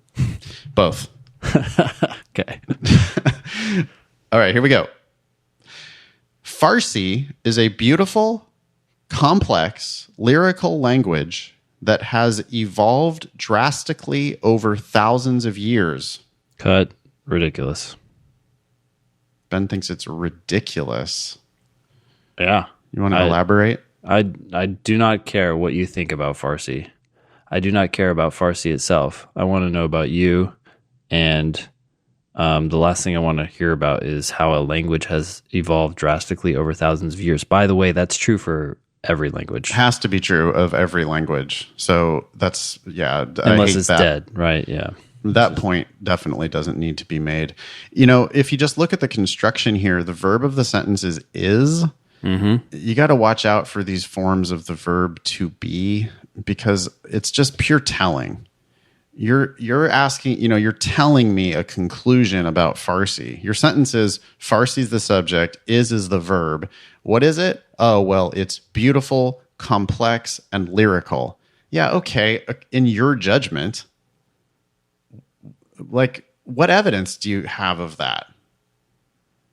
It's not, it's a misguided topic to even be talking about, but it's also telling. Mm-hmm. So, yeah, we're going to cut that entire sentence. Yep. Okay. When I joined the Army in 2013, I had only 329 days to become fluent in the language. What? Interesting. I like this a lot better. I like this a lot better, but I'm still a little perplexed. Like, okay, I guess you had an assignment that you had to learn Farsi. Yeah, okay. But I mean, so now you're telling me something about you. Like, there's two facts here. In fact, if you just take those two sentences and you just combine them into, when I joined the Army in 2013, I had only 329 days to become fluent in Farsi. Mm-hmm. I'd be like, shit. Okay. That's a fact about you. I've learned that you joined the Army, and I've learned that you learned Farsi in less than a year. Yeah. What do we think about the 329 days? I guess actually that's probably what I'm reacting to. I don't like the specificity. I think it should just say less than a year. Yeah, I would say that. I think that's what I was initially reacting. I was like, what? Like, you signed up, and I guess you had a send off date, and you like calculated that date. I would just, like, bottom line here, yeah, you had a limited amount of time. Facts are good, but that's annoyingly specific. Yeah. And it makes me think that it's made up. Or like you looked back at the calendar and calculated like you thought that when you signed up. You're like, oh, I have 329 days. I mean, some people do that, but realistically, you probably just thought, oh, okay, by December, when I am sent away, I have to know Farsi, or at least. Okay, so third draft. When I joined the Army in 2013, I had less than a year to become fluent in Farsi. Boom. That's good. Yeah, that'd be awesome. And then it's like, now the next thing, though, you have to now tell me, who is this? Sean, you better tell me why you had to learn Farsi. Yep. Farsi, but Sean instead says, this impossible seeming task became my greatest opportunity for personal growth, and it changed how I learn and overcome obstacles. Okay, this is problematic for several reasons, but one is it's just telling. You're just telling us that it's your greatest opportunity for personal growth. and it changed how I learn and overcome obstacles. Okay, anyone could say that in any personal statement. But I think this is also problematic because you're telling us that it's impossible seeming, whereas you already gave us some facts that suggest that. So why kind of shove that conclusion in our face? Yeah, exactly. You just said you had to learn Farsi in less than a year. Let that do the work for you. Mm-hmm. It's I like don't you need you to then tell me how impossible it seems. Like, what do you think? I thought it was easy? Yeah. People just need to let the facts speak for themselves. Mm-hmm. They feel, I don't know, it's because of their 7th grade writing, instruction, where it was always like, you're gonna make your conclusion, and then you're gonna give facts, and then you're gonna make your conclusion again. We can just cut out all those conclusions and just stick to the facts. The powerful facts are like, obviously, you learned Farsi in less than a year. Of course, that's an impossible seeming task. And of course, it's an opportunity for growth. And it says so much about you. Like, if that was your only sentence, I joined the army and I had to learn Farsi in less than a year. And I'd actually really like to know. I almost think that if we were to work on this personal statement, we might end up rephrasing that sentence as not, I had to do this, but I did this, right? After I joined the army in 2013, I took a year. I spent a year and learned Farsi or something, or I learned Farsi in a year. I don't know exactly, but I guess I like to see more what people have done rather than what they, quote, have to do, unless that becomes the focus of the statement. And then it's like, oh, damn, you learned Farsi in less than a year? Cool. Like, I know that you work hard because you're in the army, and you're intelligent because you just did something that's intellectually challenging. Yeah. Cut out all of this first paragraph. There's 1, 2, 3 sentences, but there's just so many adjectives and so many conclusions. And it all boils down to you join the army and you learn Farsi in less than a year, and that's awesome. Yep. Like, more like that. Stick to that shit. And it'll be very powerful by itself. Mm-hmm. All right, it continues. This is a new paragraph now. I like Sean's got the short paragraphs going on. That's good. Yep, that is good. Nice. And also got some reasonably short sentences. So Sean's really a pretty good writer. He's a good writer. Clear, just wrong message for some of these sentences. Okay. I joined the army to learn another language, but I didn't get to choose which one. I pictured a familiar language that I could use in both a professional and personal capacity, like French. I imagined myself immersed in Parisian culture, exploring the city and conversing with locals. When I received my orders, I was shocked to discover that instead I'd be learning Farsi, a difficult and complex language with which I had no familiarity. So I would get rid of this entire paragraph. I think it undercuts his, like, it's almost like, oh, you had this hard task that you had to do and you had nothing to do with the decision to take on this challenge. I mean, you had a little bit of the decision. You decided you wanted to learn another language. I'd rather just not know this. I'd rather just assume that you joined the army and somehow chose something that led to you learning Farsi. I would assume that you actually chose Farsi. I wouldn't know that was forced upon you, but I don't want to know that it was an accident or it looks like this is almost going to be the whole theme of the piece. New paragraph. My first introduction to the reality of what I'd gotten myself into came the day my classmates and I picked up our textbooks. An older woman in a wool sweater handed me a foot-high stack that I struggled to haul back to my classroom. I don't care about any of this. Yeah, I mean, also, who gives a shit if it's a man or a woman? Who cares if she's older or younger? Who cares what she's wearing? Like, an older woman in a wool sweater handing you a stack of books. Why do I give a shit? Yeah. Those are just for first semester, she said. There's more, I thought. Incredulous. Ugh. Ugh. That just made me, like, I think I threw up in my mouth a little bit.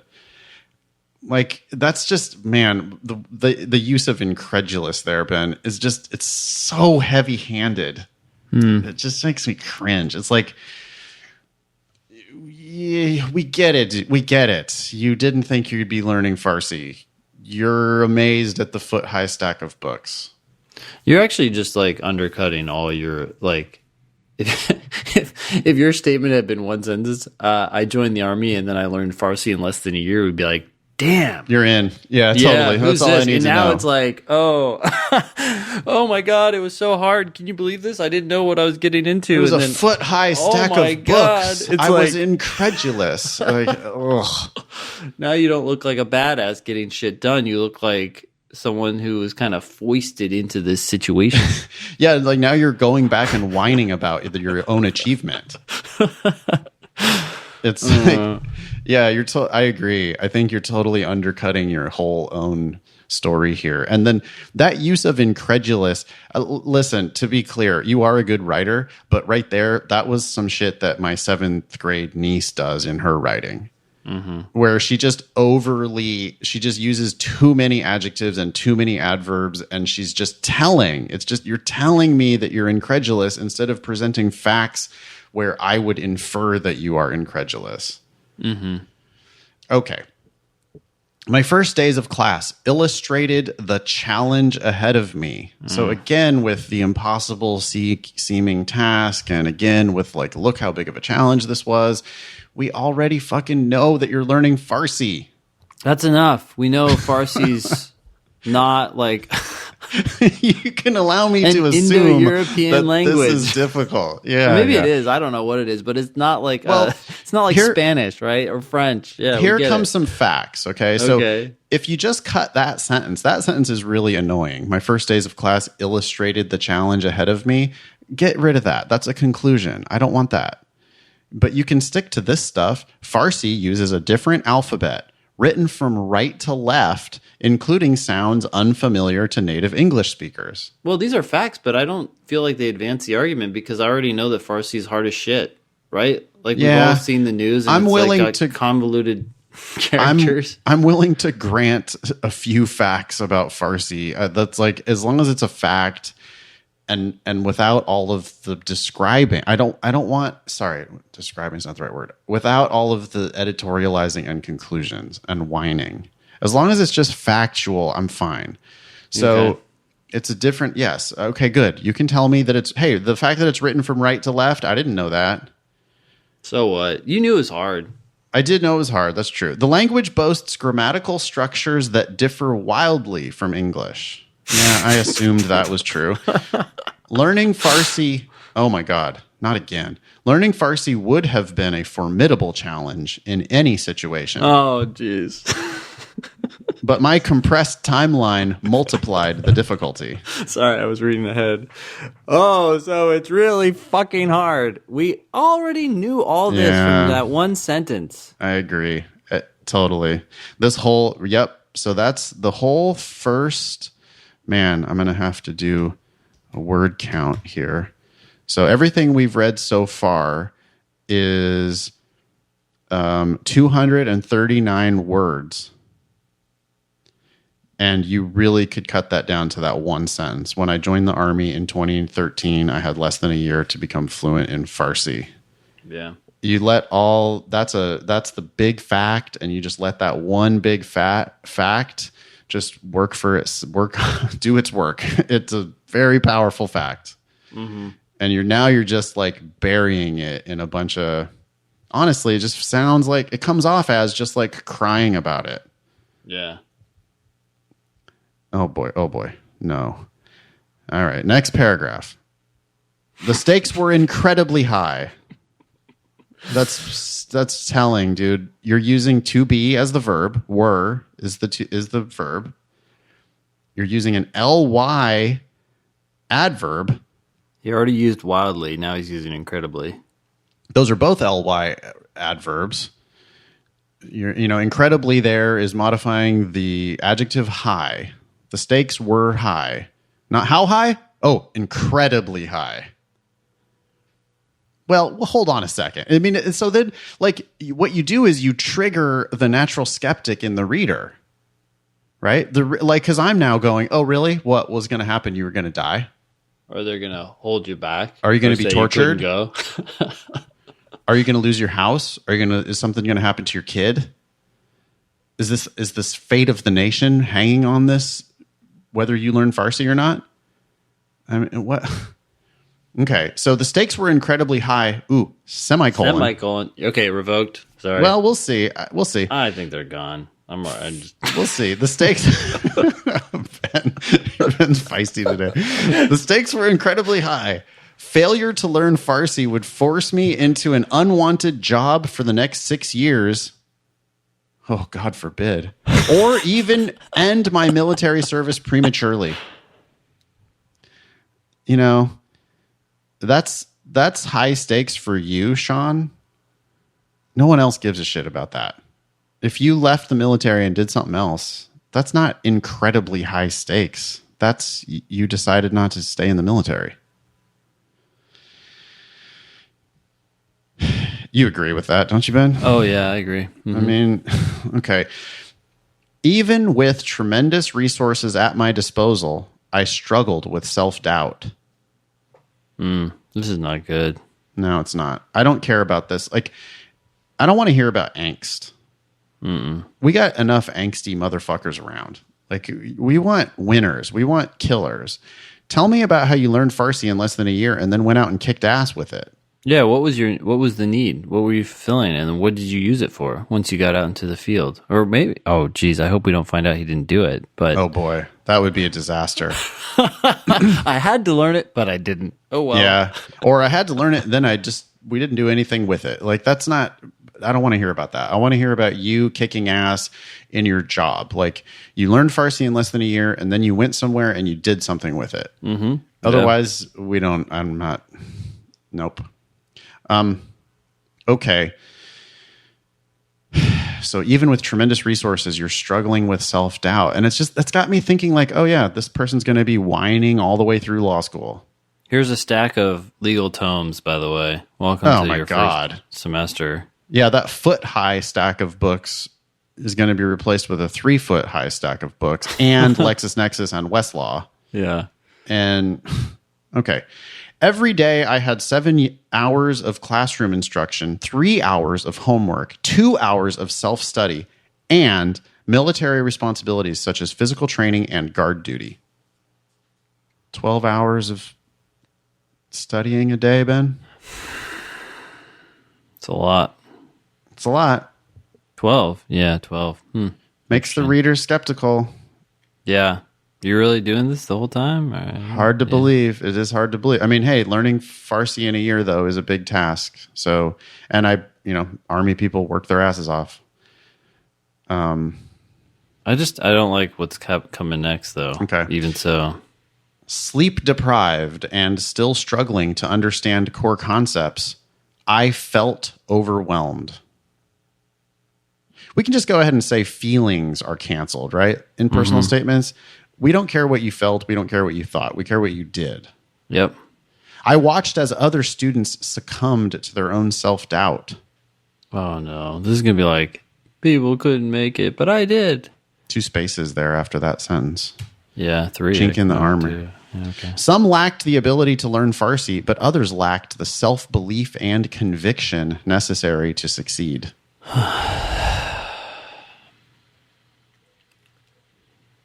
It's all telling. Yeah. I we could boil this down to 2 sentences maybe. Like, I'm down with I learned Farsi in less than a year when I joined the Army. I think if you wanted to describe what that year was like with the, 12 hours of study a day, I think you could keep that. I think I would be willing to believe you, but you got to get pretty quickly to and then here's what happened after. Sure. But instead, you're just you're writing your whole personal statement about this, how difficult it was. You're languishing in the suffering. Yeah. And now that's what we're seeing. We're our minds are visualizing you feeling overwhelmed, doubting yourself, struggling, not getting enough sleep. You're focusing on the whining part. I want the winning. Mm-hmm. I want the winning, not the whining. That's our new phrase. Okay. You have to show, not tell, and you have to win, not whine. Yeah. All right. Perfect. My turning point came as I developed a strong connection with Persian culture. I read the history of the Persian Empire. Through poets like Rumi and Hafez, I gained a deeper appreciation for a language and culture that span thousands of years. To be effective in my job, I realized I needed the ability to communicate cultural and linguistic nuance to others. I'd so much rather hear what that job is. What job are you trying to get? What are you going to do with this? What good is this going to do? I don't need you to be name dropping Rumi and Hafez and talking about the glorious history of the Persian Empire. Reinvigorated, I doubled my efforts and left doubt behind me. Oh, God. I sought extra instruction after class. On weekends, I ran miles of California coastline with classmates speaking only Farsi. Why are you laughing? I don't know. It just seems like a try hard. Something. I don't know. It just like does not work. After this is what happens when you oversell. Yeah. You know, you invite the reader. We are naturally skeptical, man. You earlier said that you were doing 12 hours a day of just class, homework, and self-study. And now you're running? Well, you just then said you doubled your efforts.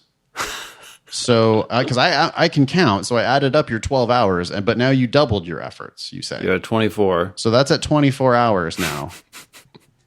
You know, I don't know. It's just, it's too much selling. It's overselling. What's interesting is there some, sorry, I didn't mean to cut you off. No, go ahead. Like some of these facts could actually really come across as powerful. Totally.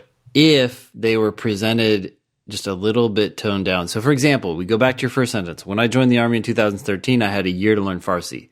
To, I don't know, to make this process easier or to overcome some of the hurdles, I decided to study Persian culture as well. That gave me an appreciation for the language. And then you move on. And it's kind of like, oh, this person saw that this would be challenging and this is how they solved the problem. They're doing more than just learning the language. They're really getting into this. And then I'd like to see how that was helpful in your job. So I could see a fact like this actually kind of adding to you as a person. Right now, though, in the context of all this other stuff, I'm already just like jaded and it's not working for me. Yeah, that's what happens when you have too many conclusions. Mm-hmm. You make the reader naturally resist you instead of, if you would have just presented facts, I wouldn't have been rolling my eyes. Like, you could even get to the running miles of California coastline with your classmates if the rest of it had been presented more humbly. And just not as much, right? Like if we just said like, hey, to sort of kind of reach our goal to finish within a year, I decided to speak only Farsi with my running mates. It's like, oh, that's smart. But now it's we had to run because of this requirement or whatever. And so we decided that we would just speak only Farsi while we were doing. Now you sound like a fucking killer. Yeah. That's like, holy shit.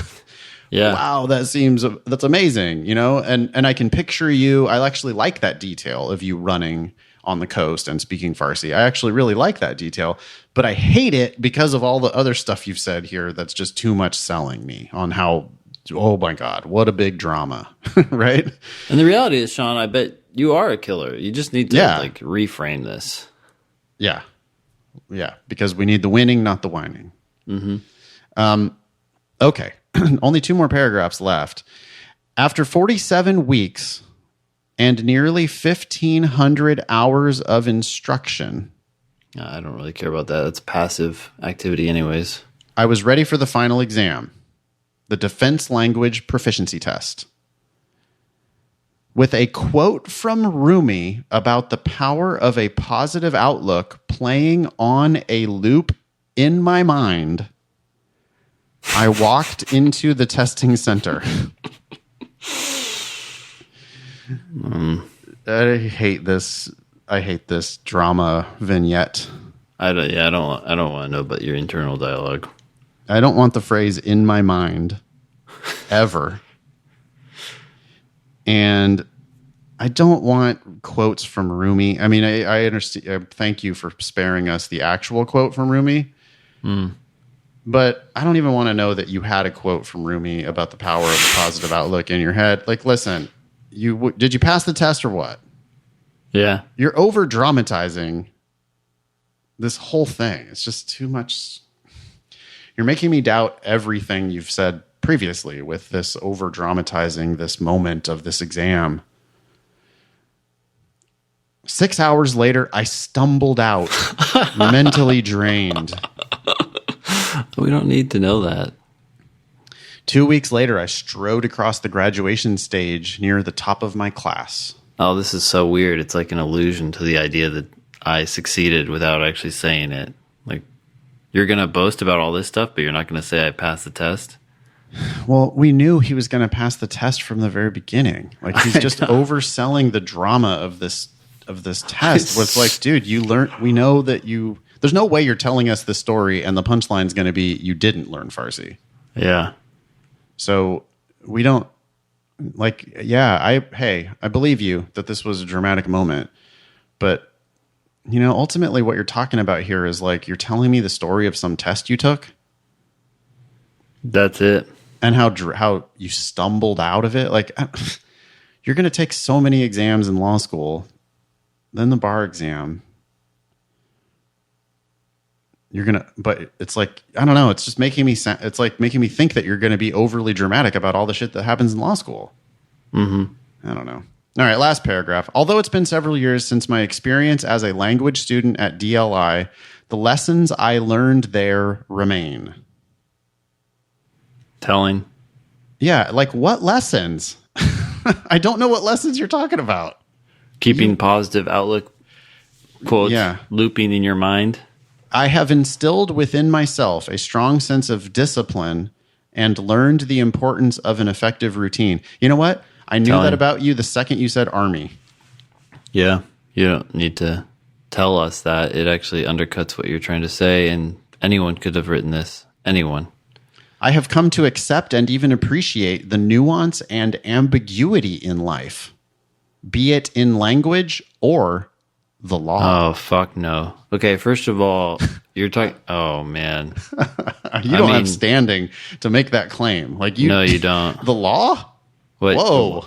Oh. Did you struggle with the legal interpretation of some case law? Like, what is going on? No, yeah, this is just these. Now it's getting grandiose. Yeah. Oh my gosh, I understand the importance of hard work. Okay. I understand the importance of hard work and a positive outlook, again with a positive outlook. And I realize that even with these, we won't always be successful. Oh, man. Now you're talking about humankind collectively. Yeah. Learning Farsi has been only one of life's many challenges, but it has provided me with a set of tools to use in all my future endeavors. Okay. What? Well, what'd you do with it? Yeah. It's been several years, by the way. Why are you writing about this? Sean, you're a good writer. And this is a totally misguided theme. You need to start over, and you could absolutely tell me that you learned Farsi in less than a year. That's awesome. But you could boil this whole thing down to that one sentence. I would reach all these same conclusions about you, about the discipline and overcoming obstacles and all that shit. All you had to do is tell me that you learned Farsi in less than a year. Yeah. What else I'd love to know what you did. And then you were deployed somewhere, and how did you use it, or what have you done with it since? Yeah, this was 7 years ago. Yeah. So wait, where does it say 7? At the very top. Yeah. Joined the Army in 2013. But it's like you're like an adult person, like a grown person who has had adult experiences like in the world. And instead you're telling me about basically a college experience because you're studying Farsi. And the whole thing is about like being in class and hitting the books and studying and taking an exam. But that's not real life, though. Nope. Thank you. Cut it for down to in one sentence and include that sentence in a new personal statement. Yeah. Preferably one that emphasizes the achievements, accomplishments, experiences of your past 7 years after this happened. Yeah. Okay. Is that it? Thanks, John. Thank you. Yeah. Thank you very much. I hope you knew what you were getting into, but I mean, yeah. This is one of the best written pieces we've talked about on the show. Yeah, for sure. I just think it's a total whiff on the theme. Yep. And too many conclusions. You need more facts, far fewer conclusions, and like you and tell us a more grown-up story, I think. Yeah. Okay. Hey, you can join the Thinking LSAT podcast group on Facebook. You can also follow us at Thinking LSAT on Instagram and on Twitter. Visit strategyprep.com for my classes in DC, foxlsat.com for classes in Nathan's classes in LA and San Francisco. We also both do one-on-one tutoring. Our joint project is LSATdemon.com. You can study anywhere on your phone or computer, and the Demon will learn what you're good and bad at and help you improve. You can also hit the ask button in the Demon, and Nathan will get back to you quickly with all sorts of help that you cannot find anywhere else. You can listen to us on Spotify, Apple Podcasts, YouTube, Stitcher, and our very own thinkinglsat.com, which is, by the way, the same place you can get a t-shirt if you want a t-shirt. Leave us a review on iTunes. They are sweet. And they're Jenny super will send soft. them to you quickly. Yeah, they're awesome. Mm-hmm. Yeah. That was episode 230 of the Thinking LSAT podcast. Thanks all y'all for listening. Nice knowing you. Nice knowing ya. Don't pay for law school.